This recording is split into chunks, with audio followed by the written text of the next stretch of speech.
आज हम सेलम सीजन 2 को स्टार्ट करने वाले हैं। इसमें भी 13 एपिसोड्स हैं जिन्हें मैं कम से कम पार्ट्स में कवर करने की कोशिश करूंगी। तो चलिए पहला पार्ट स्टार्ट करते हैं। सीजन 2 स्टार्ट होता है सीजन 1 खत्म होने के एग्जैक्टली 3 दिन बाद। हमें पता चलता है पूरे सेलम में प्लेग स्प्रेड हो चुका है। हर घर में कोई ना कोई बीमार है। हर दिन कई सारे मौतें हो रही हैं। सबसे ज्यादा अफेक्टेड है एक स्लम एरिया नौकर्स होल। वहाँ रहने वाले लोगों की हालत तो इतनी खराब है कि दिन के उजाले में भी कोई अंदर जाना नहीं चाहता। ये इन्फेक्शन इतना अजीब है और इतने तेजी से फैल रहा है कि डॉक्टर्स तक हैरान है। इस सब के बीच हम मेरी को देखते हैं अपने बेटे के साथ खुशी खुशी जिंदगी बिताते हुए। भले ही वो एक विच है लेकिन ये तो एक माँ ही। वो अपने बेटे को दुनिया का सारा प्यार देना चाहती है, लेकिन ये टिटूबा हमेशा उसके और उसके बेटे के बीच आती रही।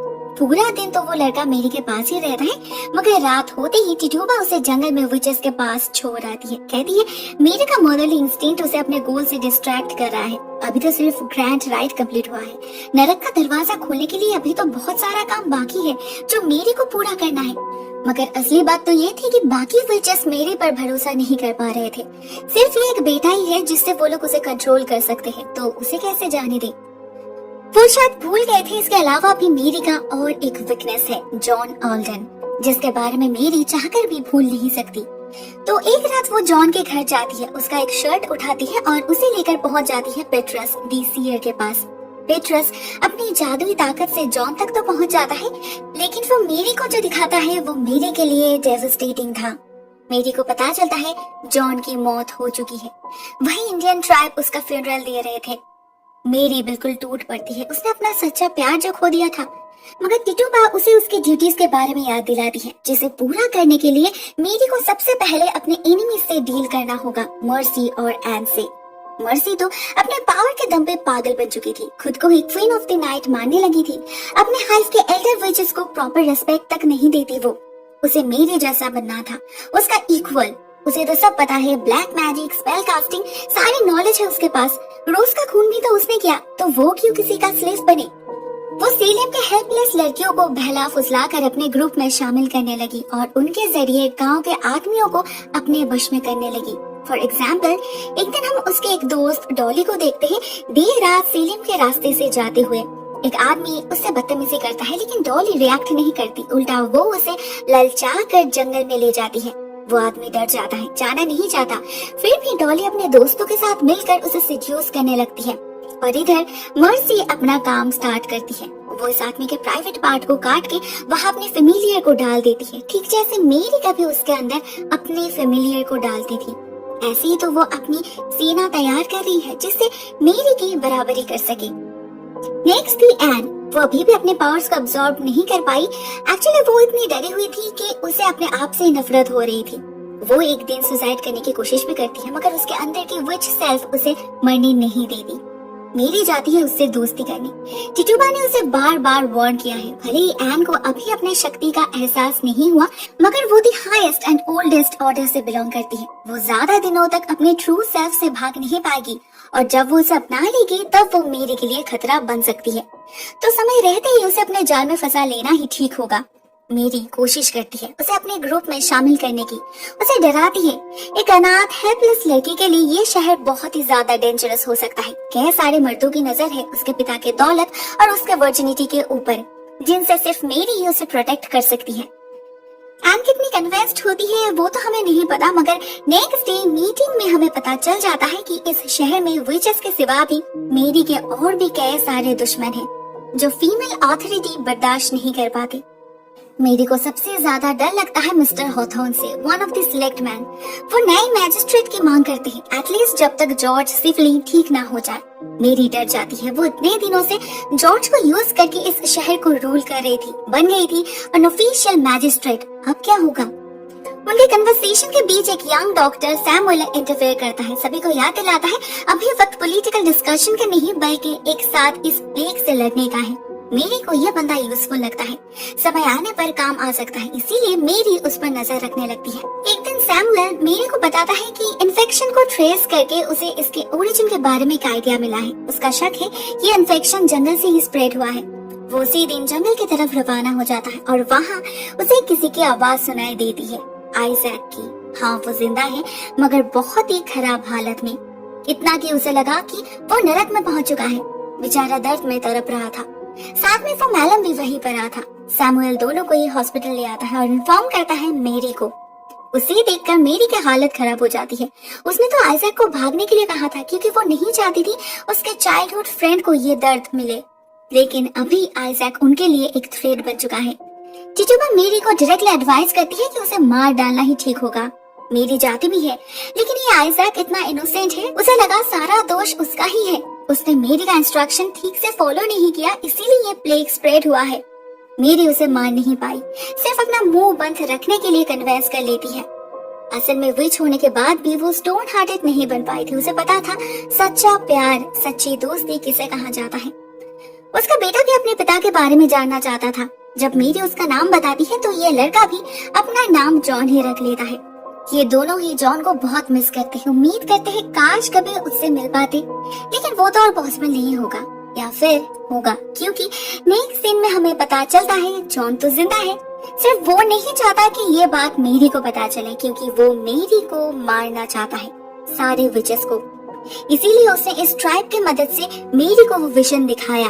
3 दिन पहले इन्हीं लोगों ने उसे रेस्क्यू किया था और उसके बाद से ही वो यहीं पर रह रहा है। वो मेरे से नफरत करता है।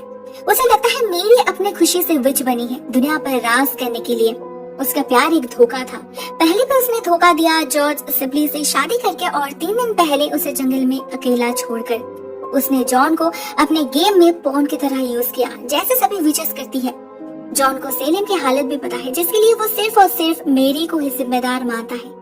मेरी की असलियत से बेखबर जॉन मन ही मन ठान लेता है कि वो इन विचेस का खात्मा करके रहेगा, सभी का।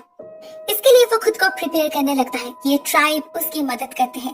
उसे स्पिरिचुअली रेडी किया जाता है विचेस से लड़ने के लिए। उसे 3 वेपन्स दिया जाता है, अ मेडिसिन बैग जिससे वो इनविजिबल हो सके, अ मून स्टोन जिससे वो इनविजिबल विचेस को ढूंढ सके, और एक डैगर जिससे विचेस को मारना पॉसिबल हो, लेकिन साथ में एक वार्निंग भी। वो अपने लड़ाई में जीते या हारे, वो सेलिम से जिंदा निकल नहीं सकता। लेकिन इससे जॉन को कोई फर्क नहीं पड़ता। वो निकल पड़ता है सेलिम की तरफ। इधर सेलिम ने मर्ज से एक भयानक काम करती है। वो गई थी एल्डर विचेस के पास अपने अचीवमेंट्स का हिसाब लेकर। उसने कितने सारे लोगों को वश में किया है, कितने लड़कियों को विच बनाई है। इससे ही तो साबित होता है कि वो एसेक्स हाइव को लीड करने की काबिल है। वो उस मेरी से ज्यादा शक्तिशाली है। मगर ये विचेस उसका इंसल्ट करने लगते हैं। उसे हाइव में शामिल करने से भी मना कर देते हैं। ये अपमान मर्सी बर्दाश्त नहीं कर पाई। वो अपने साथियों के साथ मिलकर इन 2 विचेस को मार डालती है और मेरी के घर के सामने उनके लाश को जलाकर उसके ही खिलाफ वॉर डिक्लेयर करती है। मेरी भी इस बात को लाइटली नहीं लेती। वो उसी रात अपने आदमियों को साथ ले जाकर क्रैक में आग लगा देती है, जहाँ मर्सी अपने ग्रुप के साथ छिपी थी। उसे भागने का मौका तक नहीं मिला। उससे पहले ही सभी लोग एक साथ जलकर राख हो जाते हैं। एक प्रॉब्लम सॉल्व हो चुकी थी तो मेरी अपना फोकस अपने बिगर पर्पस पे लगाती है। उसे जल्द से जल्द इस क्रैक को लाशों से भरना होगा। उनके मेल्टेड बॉडीज और ब्लड से ही तो हेलफायर का जन्म होगा। दी पीच ब्लैक टार खुल जाएगा नरक का दरवाजा और उसी से जन्म लेगा शैतान का बच्चा, दी डेविल इनकारनेशन। इसलिए वो एक प्लान बनाती है। शहर में जिन लोगों की मौत हो रही थी उनके लाशों को क्रैक में फेंकने की ऑर्डर देती है। मगर फिर से मिस्टर हथॉर्न उसे काउंटर करते हैं। कहते हैं ऐसे उन लोगों के आत्माओं को शांति नहीं मिलेगी, ये ठीक नहीं है, ब्ला ब्ला एंड ब्ला। मगर मेरी को वो डॉक्टर सपोर्ट करता है। कहता है लाशों को शहर के अंदर रखने से उनसे इन्फेक्शन स्प्रेड होने का डर रहता है। अब ये मिस्टर हथॉर्न बहुत ही ज्यादा डरपोक थे। उन्हें इतनी जल्दी मरना नहीं था, इसीलिए वो और कुछ नहीं कहते। वो जाते हैं एन के घर। जब से मिस्टर हेल की मौत हुई है उनकी गंदी नजर पड़ी है एन के ऊपर, बिल्कुल जैसे मेरे एक्सपेक्ट कर रही थी। उसकी इनएप्रोप्रिएट एडवांस से एन डर जाती है। वो अपने विच पावर किसी के सामने यूज करना नहीं चाहती थी, तो वो शहर से भागने की डिसीजन लेती है। लेकिन कहाँ और किसके पास? और वैसे भी प्लेग के कारण शहर से बाहर जाना तो मना है। उसे याद आता है कॉटन। उसे नहीं पता वो कहाँ है, मगर ये मास्क उसे जरूर रास्ता दिखाएगा। हम कॉटन को देखते हैं बॉस्टन में। उसे अपने सुपीरियर्स को जवाब देना पड़ रहा है, अपने पिता के मौत के बारे में, अचानक ऐसे बॉस्टन वापस आने के बारे में, और सेलम में क्रिएट फ्री विच पैनिक के बारे में। स्पेशली एक बंदा मिस्टर एलियट कुछ ज्यादा ही क्यूरियस था। वो प्राइवेटली कॉटन से मिलने जाता है और कंफर्म करता है कि जॉन कोई विच नहीं। तो फिर ग्रैंड राइट किसने परफॉर्म किया, इंक्रीज को किसने मारा, ये सारी खबर लेकर वो पहुंच जाता है काउंटेस मैबर्ग के पास। इस जर्मन क्वीन को जानना था इंक्रीज को किसने मारा। इस आदमी के पास इसका कोई जवाब नहीं था, तो माँ बर्क उसे मार डालती है अपनी शक्ति से, क्योंकि वो भी एक विच है, जर्मन विच, बहुत ही ज्यादा शक्तिशाली। उसने भी सालों पहले ग्रैंड राइट को परफॉर्म करने की कोशिश की थी, मगर इनक्रीज ने उसे रोक लिया। अभी तो उसे जानना ही है किसने उसके अधूरे काम को पूरा किया। ऐसे हालत में एन जा पहुंचती है बॉस्टन, कॉटन के घर के बाहर। कॉटन तो हैरान हो जाता है उसे देखकर। एन उसे सीलियम के हालत के बारे में बताती है, उस प्लेग के बारे में, जिससे कॉटन और श्योर हो जाता है कि वो ग्रैंड राइट के बारे में सही था। एन उससे रिक्वेस्ट करती है उसके साथ सीलियम वापस जाने के लिए, लेकिन कॉटन को तो सीलियम की तरफ देखने से भी मना किया गया है। फिर भी वो जाने का डिसीजन लेता है, मगर उससे पहले ही काउंटेस मार्बर्ग आती है उससे मिलने, यानी कि एन से मिलने, जैसे वो उसे सूंघ पा रही थी। टेलीपैथिकली वो एन के आत्मा से खुद को कनेक्ट करती है, उससे जानने की कोशिश करती है इस एक्स हाइफ के बारे में, ग्रैंड राइट के बारे में। एन उसे कॉन्शियसली कुछ नहीं बताती, मगर ये काउंटेस एक ट्रू विच है। वो किसी को किस करके उसके पूरे जीवन की हिस्ट्री को जान लेती है, देयर सिग्नेचर ब्लड किस। एन के साथ भी वो वही करती है। उसे पता चल जाता है मेरी सिप्ली के बारे में। साथ में वो एन को वार्न भी करती है उनके इस एनकाउंटर के बारे में, अगर उसने किसी को भी कहा तो अच्छा नहीं होगा। एन के लिए ये सब कुछ बहुत ही ज्यादा नया था। वो बहुत ज्यादा डर जाती है, किस पर भरोसा करे किस पर नहीं, वो कुछ भी समझ नहीं पा रही थी। लेकिन ये काउंटेस समझ चुकी थी उसे क्या करना है। उसे इस मेरी सिप्ली को टेस्ट करना होगा, तो वो प्रिपेयर करने लगती है खुद को। उधर हम जॉन को देखते हैं। वो सेलिम के बाहर जंगलों में भटक रहा था। उसे मिलता है पेट्रस। जॉन उससे पूछता है सेलिम में कौन कौन विच है। वो जॉन को नाम तो नहीं बताता, मगर इतना जरूर कहता है कि मेरी अपने हाइफ में किसी को मैजिस्ट्रेट बनाने के लिए नॉमिनेट करेगी। जॉन समझ जाता है इस आदमी से उसे और कोई फायदा नहीं होने वाला, लेकिन विचेस को हो सकता है, इसीलिए वो पेट्रस को मार डालता है। रात के अंधेरे में तैरकर सेलिम जा पहुंचता है। छुपके से एक गार्ड पर हमला करके उसकी जगह ले लेता है और शेल्टर लेता है नॉकर्स होल में। नेक्स्ट सीन क्रैक में शिफ्ट होता है, जहां हम देखते हैं लाशें पिघलने लगी है, मतलब मेरी अपने काम में सक्सेसफुल हो रही है। बहुत जल्द इस शहर के सारे लोग या तो प्लेग में मारे जाएंगे या फिर उनके साथ उनके हाइफ में शामिल हो जाएंगे। पूरी होगी उनकी हाईली अवेटेड सेरेमनी, जिसके लिए विचेस सदियों से इंतजार कर रहे हैं, और इसका सारा क्रेडिट जाता है मेरी को। तो एज अ गिफ्ट उसके बेटे को उसके पास रहने की परमिशन दी जाती है। लिटिल जॉन बहुत खुश हो जाता है, मगर उसी दिन से मेरी उसमें कुछ अबनॉर्मलिटीज नोटिस करने लगती है। वह अपने माँ को किस करता है, लेकिन इनोसेंटली नहीं, पैशनेटली। उसके उस किस में एक लस्ट था। इससे पहले भी उसके कुछ अननेचुरल ट्रेसेस नजर आए थे हमें, जैसे कल सुबह ही वो जब खेल रहा था, जॉर्ज वहाँ बैठा था और जॉन अचानक से खेलते खेलते एक निडल उसके पैर में पोक करने लगता है। It was quite painful. इसके बाद वो उसके आंखों में भी पोक करने वाला था, मगर टिटूबा ने उसे रोक लिया। ये तो मेरी को पता नहीं चला, मगर आज जब वो अपने बेटे के साथ ब्रेकफास्ट कर रही थी, तब मेरी को उसके पास एक डेड डफ मिलता है। जॉन ने मारा था उसे। मेरी समझ नहीं पा रही थी उसका बेटा इतना वायलेंट और इनकम्पैशनेट क्यों है। उधर हम किसी को मिस्टर लुइस के घर पर नजर रखते हुए देखते हैं। वो उनके अनजाने में ही उनके पीछे जा पहुंचता है, और जब मिस्टर लुइस की नजर पड़ती है उसके तरफ, वो तो हैरान ही हो जाते हैं, क्योंकि ये मर्सी है, उनकी अपनी बेटी, वो अभी तक जिंदा है। भले उस आग में उसका पूरा शरीर जल गया, मगर उसके अंदर की आग अभी तक नहीं बुझी। वो अपने पिता की मदद से फिर से अपना काम स्टार्ट करती है। मेरी से उसे बदला जो लेना है। उसके ग्रुप में सिर्फ डॉली ही बच गई थी, तो मर्सी उसे यूज करती है आइजैक तक पहुंचने के लिए। डॉली धीरे धीरे उससे दोस्ती करने लगती है, जिससे आइजैक उस पर भरोसा करे, और इसी का फायदा उठाकर एक दिन वो और मिस्टर लुइस आइजैक को हॉस्पिटल से किडनैप करते हैं। उधर मेरी के लिए ये मिस्टर हथॉर्न एक सीरियस थ्रेड बन चुका था। वो मेरी के ग्रिप से निकलने के लिए डेस्परेट था, तो मेरी एक प्लान बनाती है। वो वोटिंग की ऑफर देती है। नेक्स्ट डे सभी को डिनर पे अपने घर इनवाइट करती है, जहाँ डिसाइड होगा कौन बनेगा नेक्स्ट मैजिस्ट्रेट। उसे पता था किसे सिलेक्ट करना है, जिससे असली पावर उसके हाथ में ही रहे। कोरविन, वो भी एक सिलेक्ट मैन है, सालों से मेरी को साइलेंटली सर्व कर रहा है। मेरी को बिट्रे करने की हिम्मत उसमें नहीं होगी, लेकिन उसे स्टैंड करवाने के लिए जॉर्ज की वोट बहुत जरूरी है, उसका स्टेटमेंट भी, क्योंकि सेलिम में अभी भी वो ही the richest and most powerful person है। तो मेरी इस बार उसे कुछ डिफरेंटली यूज करने की डिसाइड करती है। जॉर्ज ऑलरेडी उसके सामने हार मान चुका था।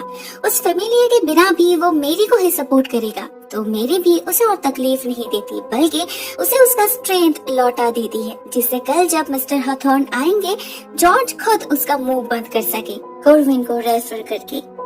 नेक्स्ट डे सब कुछ प्लान वाइज से जा रहा था। जॉर्ज के सामने मिस्टर हथॉर्न कुछ बोल ही नहीं पाते, मगर जिसके लिए इतना सब कुछ कॉर्विन वो नहीं आता, कैसे आएगा? जॉन ने ऑलरेडी उसे बंदी जो बना लिया था। सेलिम में कदम रखते ही उसने मेरी पर नजर रखना शुरू किया, खुद इनविजिबल होकर उसे फॉलो करने लगा, जिससे आज वो कॉर्विन तक पहुंच गया।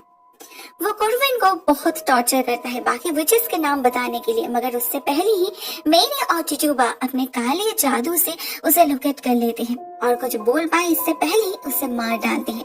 मगर आखिर उसे किसने कैप्चर किया वो ये लोग देख नहीं पाते। चिचुबा डिसाइड करती है वो कल ही पेट्रस के पास जाकर पता करेगी कौन है ये।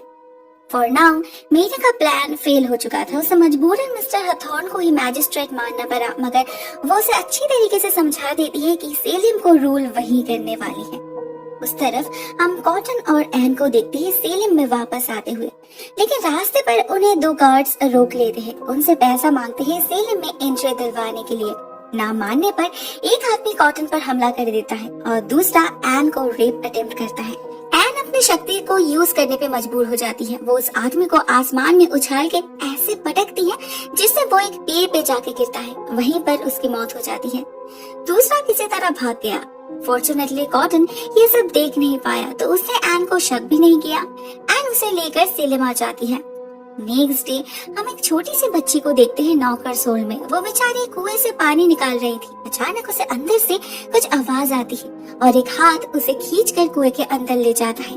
कुछ घंटे बाद जब वो कुएं से निकलती है वो हिप्नोटाइज्ड लग रही थी। वो डायरेक्टली मेरी के घर जा पहुंचती है। उसके घर के पीछे जो पानी का जार रखा था उसमें उल्टी कर देती है, काले रंग की उल्टी। डेफिनेटली ये अननेचुरल था। जरूर कोई मेरे को हार्म करने की कोशिश कर रही थी, मगर कौन? जॉन या फिर एन हेल? सब कुछ उसी रात क्लियर हो जाता है जब मेरी उस पानी में नहाती है। एक शैतानी शक्ति उस पर हमला कर देती है, उसे पानी में डुबोकर मारने की कोशिश करती है। बहुत ही शक्तिशाली। मेरी बिल्कुल ही अनप्रिपेयर्ड थी। अचानक ऐसे हमले से वो उसके ग्रिप में थरथराने लगती है हेल्पलेसली, बिल्कुल किसी चूहे की तरह। क्या होगा उसके साथ? क्या उसे मौत मिलेगी या फिर कुछ और उससे भी ज्यादा भयानक? कौन कर रहा था ये सब? सारे आंसर्स आपको नेक्स्ट पार्ट में मिल जाएंगे। Please stay tuned. आज के लिए बस इतना ही दोस्तों। Thank you so much for watching this video. बहुत जल्द मिलते हैं नेक्स्ट पार्ट के साथ। तब तक के लिए टेक केयर।